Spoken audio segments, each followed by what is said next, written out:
नमस्कार सर। नमस्कार दिग्विजय सिंह जी, नमस्कार।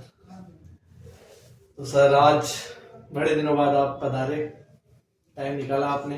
फील्ड में मिलते रहते थे लेकिन ये टाइम निकालना भी जरूरी था। हमें भी आपके बारे में काफी कुछ जानना था और आपका फीडबैक भी देखना था। तो पहले तो सर आप अपने बारे में डिटेल दें थोड़ी, ताकि लोग भी आपको जान सकें। दिग्विजय सिंह जी, मैं भुलाराम महावर रिटायर्ड प्रिंसिपल हूँ, स्कूल एजुकेशन स्टेट गवर्नमेंट से।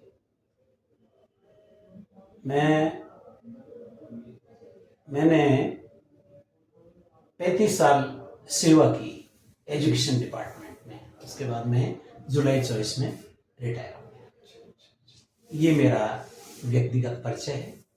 उसके बाद में मैंने रिटायरमेंट के बाद में रियल एस्टेट में काम करने की सोची। उसके कई कारण थे, क्योंकि मैंने चारों तरफ देखा कि किसमें क्या किया जाए।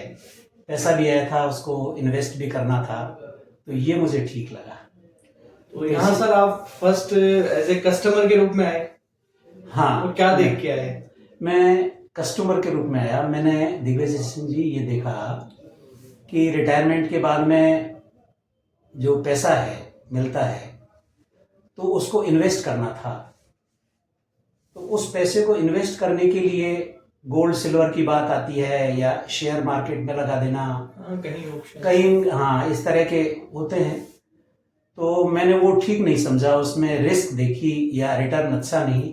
तो मैंने रियल एस्टेट यानी ज़मीन में ही पैसा लगाना उचित समझा, और वो भी सेफ, यानी सेफ लगना चाहिए हमारा, कोई रिस्क नहीं उसमें। ज़मीन में पैसे लगाने का मतलब है कि आप सेफ लगाएं, चैन की नींद सोएं, नींद आपकी खराब नहीं होनी चाहिए। इसलिए मैंने इस क्षेत्र को इसमें पैसा लगाना है। और उसके लिए आपने बेटर कंपनी चूज करी जो रेरा से रजिस्टर। हाँ, इसमें भी क्या हुआ दिग्विजय सिंह जी मेरे साथ कि रिटायर होने से लगभग 2-2.5 महीने पहले, क्योंकि छुट्टियां थी, जुलाई से पहले छुट्टी होती है, उसमें 1.5 महीना वो मिल गया। और फिर जब भी आता तो मैंने चारों तरफ देखना शुरू किया, काफी देखा, काफी गाड़ी दौड़ाई मैंने, देखा यहाँ कोई प्राइवेट वो है, डेवलपर्स है, तो मुझे और भी देखे मैंने कई। मुझे ये गोकुल कृपा ये कंपनी है जो डेवलपर है, ये ठीक लगी, क्योंकि इसके मैंने कई प्रोजेक्ट्स देखे। तो उनमें इसका डेवलपमेंट, जो एमिनिटीज होती है, इनकी सुविधाएं होती है, गेटेड टाउनशिप होती है, तो ये सारा अच्छा मुझे लगा, इसलिए मैंने इसमें इन्वेस्ट किया और अच्छा रिटर्न भी लिया। और उसके बाद में जोरदार बात क्या हुई कि मैंने अजमेर में प्लॉट ले लिया। तो उसका लगभग 1.25 साल हुआ है उस प्लॉट को लिए।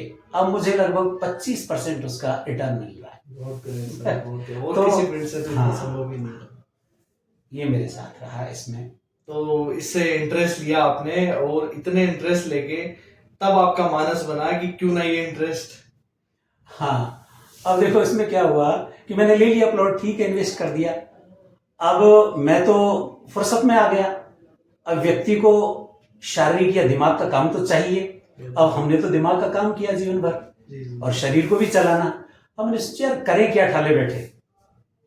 तो अब कई लोगों ने कहा कि यार सुबह तैयार होके शेयर मार्केट देख लिया करो 2-3 घंटे। मेरे रास नहीं आया वो ऐसे। तो फिर इसके अलावा मैंने एक दुकान भी खोल ली, लेकिन दुकान में भी मेरे जैसे साड़ी और सूट वाली दुकान में और वाइफ दोनों उसको देखते, तो वाइफ की ज्यादा रुचि है। उस दुकान को भी मैंने खोल के देखा, तो वो भी एक चल रही है, लेकिन उसको तो वाइफ संभाल रही है। मैं उधर भी सेटिस्फाई नहीं हुआ, वो उसको संभाल भी वाइफ रही है। उसमें माथाफोड़ी है, क्योंकि जमने में टाइम लगता है। तो दूसरी जगह से ग्राहकों को तोड़ना, विश्वास में लेना बहुत टाइम। तो फिर दिमाग का काम मुझे चाहिए था।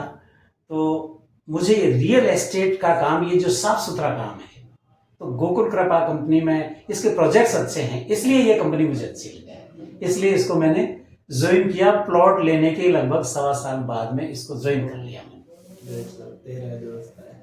चलो, तो आप सर अपने कुछ लोगों से, या जो लोग नए हैं जो यहाँ की जानकारी नहीं रखते हैं, तो उनको अपने थ्रू कुछ जानकारी या क्या बताना चाहेंगे कि वो आपसे कांटेक्ट करें, हमसे इस कंपनी के थ्रू आए और प्लॉट परचेज करें? मैं असल में दिग्विजय सिंह जी, मैं साथियों को एक बात बताना चाहूँगा। वो एक ऐसा थोड़ा सा सीक्रेट बात है। रिटायर होने के बाद में 35 साल 34 साल 9 महीने की सेवा देने के बाद में जो मुझे पैसा मिला, जो मेरा ही पैसा था, GPFSI का कम्यूटेशन भी लिया मैंने, तो जो वो पैसा मैंने लिया तो वो पैसे से मैं सेटिस्फाई नहीं हुआ। रिटायर 35 साल की लगभग सेवा दे दी और जो पैसा मुझे मिला उससे सेटिस्फाई इस तरह नहीं हुआ कि यार इतनी सेवा देने के बाद में पैसा इतना सा रह गया। सेवा से तो सेटिस्फाई था, सेवा से तो इस तरह सेटिस्फाई था कि शिक्षा देना, शिक्षा के क्षेत्र में आगे काम करना बच्चों के लिए, वो तो ठीक था, प्रोफेशन भी था, सेवा भी, दोनों ही थी, पुण्य का काम भी था। लेकिन बात पैसे की आ रही है, उस पैसे से मैं सेटिस्फाई नहीं था कि यार इतना सा पैसा। तो मेरे दिमाग में ये आई कि यार जिस तरह से मुझे अब समझ में आई है कि यार पहले प्लॉट लेके मैं डाल देता, लोन की मेरी क्षमता थी, मैंने नहीं डाले, पैसा आया खर्च किया, तो मेरी ये समझ में आई कि मैं अपने जानकारों को जो विश्वास करते हैं, ये मेरा काम तो जानकारी देना है, वो उनकी मर्जी है, उनके डिसीजन है कि यदि प्लॉट की बात की जाए, दिलाए जाए सेफ, साफ सुथरे और एक अच्छी कंपनी में दिलाए जाए, अच्छे प्रोजेक्ट्स में दिलाए जाए, स्कीम्स में दिलाए जाए, तो ये एक अच्छा होगा। हालांकि इतना आसान नहीं है विश्वास में लेना, लोगों को डिसीजन खुद लेते हैं, लेकिन मैंने ये ठीक समझा कि अब उधर एजुकेशन के क्षेत्र में काम किया था, अब इस बात को भी बताया जाए साथियों को। मेरा ये संदेश है कि आप इस पर विचार कर सकते हैं और मुझसे और डिटेल में इस बारे में बात कर सकते हैं। और यदि आप तो देखा जाए यहाँ भी है, क्योंकि वहां ये इस तरह से पुण्य, ये बात भी आपने जोरदार कह दी कि ये भी पुण्य का काम है। ये भी कैसे है कि व्यक्ति जो इन्वेस्ट करेगा पैसा, तो वो नहीं तो उसकी अगली पीढ़ी या उसके बच्चे, उनको तो निश्चित रूप से उनको भी काम आ जाएगा। अब ये बात जरूर है कि कौन से उसमें स्कीमें लगा रहा है, लेकिन ये भी पुण्य का ही काम है, क्योंकि इससे पैसा तो मिलता है। मार्केट में सर लोगों के साथ कई तरह से फ्रॉड हो रहा है, कितना ही पैसा ऐसा मार्केट में उनका प्रॉपर्टीज में फंस रहा है, तो उनको हम ऐसी JD अप्रूव्ड रजिस्टर्ड कंपनी के अंदर एक प्यारा सा प्लॉट देके क्यों ना उनके फ्यूचर को बेस्ट बनाए। हाँ बिल्कुल बिल्कुल, हम ये भाषा बोल सकते हैं कि हम उनका फ्यूचर अच्छा कर रहे हैं, बोल सकते हैं एक वे में, यदि साथी इसको समझे तो बिल्कुल। हाँ तो सर ऐसे ही हम मिलके और आगे काम करेंगे, लोगों तक जानकारी पहुंचाएंगे और हमारे इस मिशन को आगे लेके जाएंगे। बिल्कुल, आप लोगों के सहयोग से। ठीक है, ओके सर।